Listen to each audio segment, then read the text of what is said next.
18वीं शताब्दी का उत्तरार्ध उत्तरी अमेरिका की धरती पर उभर रही नई चेतना, नई सभ्यता और स्वतंत्रता अस्तित्व की प्यास, यही आधार बनी इतिहास के सबसे प्रभावशाली में से एक अमेरिकी स्वतंत्रता युद्ध। इसे विश्व इतिहास में अमेरिकन रेवोल्यूशन कहा जाता है। यह ब्रिटिश शासन के विरोध का विद्रोह नहीं बल्कि मानव अधिकार, स्वतंत्रता और लोकतंत्र व्यवस्था के जन्म का वैश्विक क्षण था।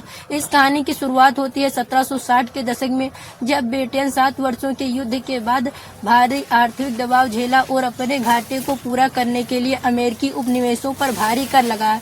उपनिवेशों की सबसे बड़ी पीड़ा यह थी कि उन पर कर तो लगाया जा रहा था, लेकिन संसद में उनकी कोई प्रतिनिधित्व भागीदारी नहीं थी। 1773 में बोस्टन टी पार्टी वह चिंगारी बनी जिन्होंने आग को रूप दिया। उपनिवेशों ने विंस्टन बंदरगाह में ब्रिटिश चाय की खेप को समुद्र में फेंक दिया। यह विद्रोह साफ संदेश था कि अमेरिकी जनता बिना अधिकार के कर स्वीकार नहीं करेगी। ब्रिटिशों ने कड़े दमनात्मक कानून बनाए, सैनिक भेजे और उपनिवेशों की आज़ादी सीमित की। परिणाम स्वरूप लेक्सिंगटन और कॉनकॉर्ड की लड़ाई से युद्ध शुरू हुआ। इतिहास की दिशा बदलने लगी।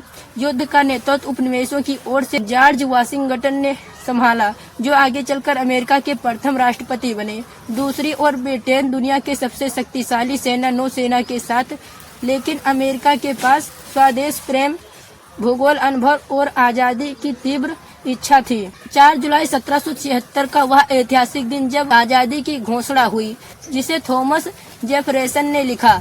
यह युद्ध 8 वर्षों तक चला। 1781 में यॉर्क टाउन में ब्रिटिश जनरल कॉर्नवालिस आत्मसमर्पण करने पर मजबूर हुए। यह अमेरिकी विजय की घोषणा का क्षण बन गया।